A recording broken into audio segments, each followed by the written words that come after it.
নমস্কার বন্ধুরা, কেউ কিচেনে তোমাদেরকে আরও একবার স্বাগত জানিয়ে আজকেও একটা দুর্দান্ত নিরামিষ সয়াবিনের রেসিপি নিয়ে চলে এসেছি। সয়াবিনের সাথে বেসন মিশিয়ে যে এত দুর্দান্ত একটা রেসিপি তৈরি হয় বন্ধুরা, পুরো ভিডিওটা না দেখলে বুঝতে পারবে না। অসাধারণ খেতে হয়, মাছ মাংসের স্বাদকে হার মানাবে আজকের এই রেসিপিটা। এখানে আমি 150 গ্রাম সয়াবিন নিয়েছি আর 50 গ্রাম মতো বেসন নিয়েছি। এখন আমি কড়াই বসিয়ে দিয়েছি আর কড়াইয়ের মধ্যে জল দিয়ে সামান্য লবণ ছিটিয়ে গরম করতে বসিয়ে দিয়েছি। আজকে এই রেসিপিটা কিন্তু সত্যি বলছি বন্ধুরা, অস্বাভাবিক সুন্দর খেতে হয় এবং রুটি, পরোটা, ভাতের সঙ্গে কিন্তু দুর্দান্ত লাগে এই রেসিপিটা। এখন লবণ জলে আমি সয়াবিনগুলো দিয়ে দিলাম আর জলটা গরম হওয়ার পরই সয়াবিনটা দিতে হবে। এখন সয়াবিনটা ফুটে উঠেছে, দেখো প্রত্যেকটা সয়াবিন কী সুন্দর ফুলে ফেঁপে উঠেছে। এখন আমি একটা ঠান্ডা জলের মধ্যে সয়াবিনগুলো তুলে নেব। এখন একটা বাটি নিয়েছি আর ঠান্ডা জল থেকে সয়াবিনগুলো এইভাবে চিপে জলটা ফেলে দিয়ে তারপরে বাটির মধ্যে নিয়ে নিয়েছি। অবশ্যই কিন্তু জলটা ফেলে নিতে হবে বন্ধুরা, জল অবস্থায় সয়াবিনটা থাকবে না। এরকমভাবে জলটা চিপে নিংড়ে ফেলে দিয়ে তারপরে সয়াবিনটাকে নিতে হবে।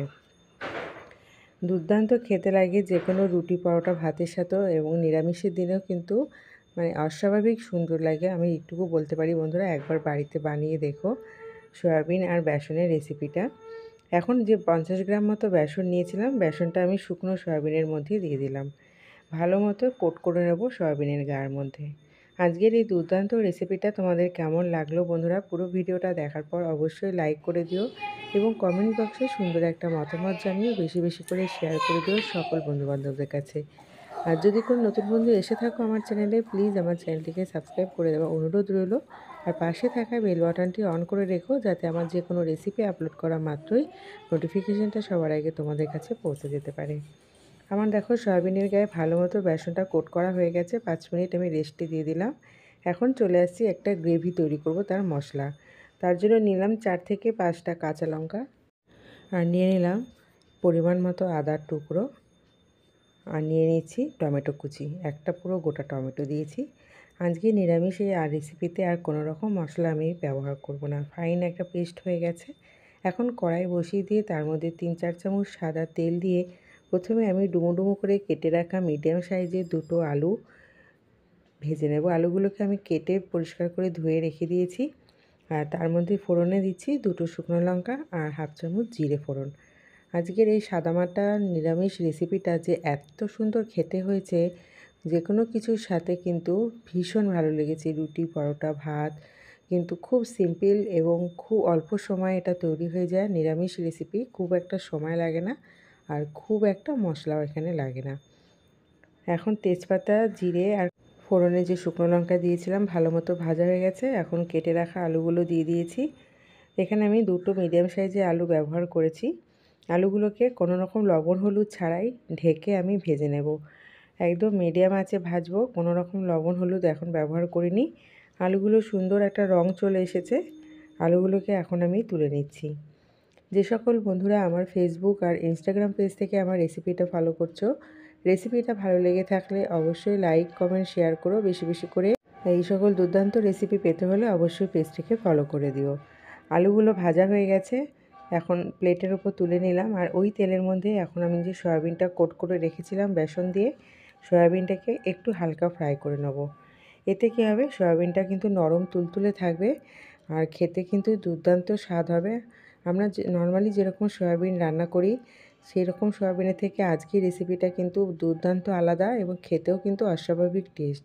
বন্ধুরা, ডিসক্রিপশান বক্সে আরও কিছু সয়াবিনের রেসিপি তোমাদের লিঙ্ক আমি দিয়ে দেবো। চাইলে তোমরা ওখান থেকে সয়াবিনের আরও নিত্য নতুন রেসিপি তোমরা দেখে নিতে পারো। নতুন নতুন রেসিপি দেখলে একটা আইডিয়া হয়ে যায় এবং আমাদের তখন আর কোনো রকম চিন্তা থাকে না। সয়াবিনটা আমার কিন্তু ভাজা হয়ে গেছে।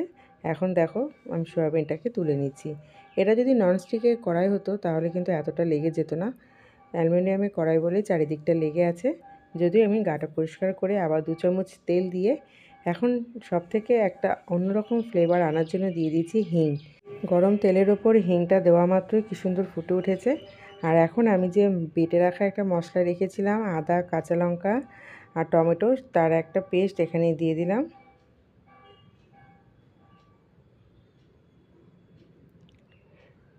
ভালো মতো মশলাটাকে এখন আমি ভেজে নেব। আর এখানে দিয়ে দিলাম স্বাদ মতো লবণ, পরিমাণ মতো হলুদ গুঁড়ো, আর দিয়ে দেবো পরিমাণ মতো ধনে আর জিরের গুঁড়ো, আর দিয়ে দেবো কাশ্মীরি লঙ্কার গুঁড়ো 1 টেবিল স্পুন। এখন সামান্য একটু জল দিয়ে আমি মশলাটাকে ভালো মতো কষিয়ে নেব। যেহেতু ড্রাই মশলা তাই শুকনো অবস্থায় কষাতে যাবে না, একটু জল দিয়ে কষাবে, মশলাটা দেখবে পুড়ে যাবে না আর সুন্দর একটা তেল বেরিয়ে আসবে। আমার মশলাটা খুব একটা টাইম লাগবে না, যেহেতু নিরামিষ মশলা অল্পতেই হয়ে যাবে। আমি যে বাটির মধ্যে বেসন দিয়ে কোট করে রেখেছিলাম সয়াবিনটা, তো সেই বাটিটা ধুয়ে একটু জল দিয়ে দিলাম আর দিয়ে দিলাম ভেজে রাখা আলু আর সয়াবিনগুলো। এখন সমস্ত কিছুকে ভালো মতো কষিয়ে নেব মিডিয়াম আঁচে, আর একটুখানি জল আমি দিয়েই কষালাম। খুব সুন্দর কিন্তু খেতে হবে আজকের এই রেসিপিটা বন্ধুরা, এটুকু কথা আমি দিচ্ছি, তোমরা একবার বাড়িতে বানিয়ে দেখো। আর সয়াবিন খেতে বাচ্চারা ভীষণ ভালোবাসে, আর সয়াবিনে প্রচুর পরিমাণে রয়েছে প্রোটিন, ফাইবার, যেটা আমাদের সকলের জন্য ভীষণ উপকারী।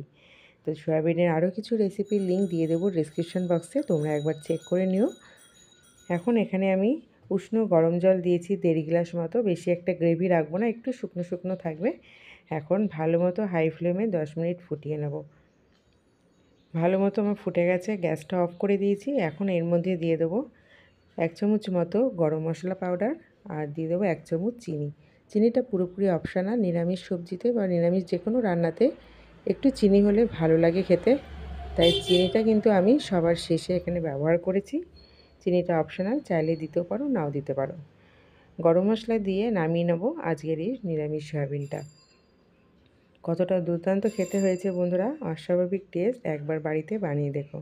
আমার পুরো ভিডিওটা দেখার জন্য তোমাদেরকে অসংখ্য ধন্যবাদ জানিয়ে আজকের মতো রেসিপিটা আমি এখানে শেষ করছি।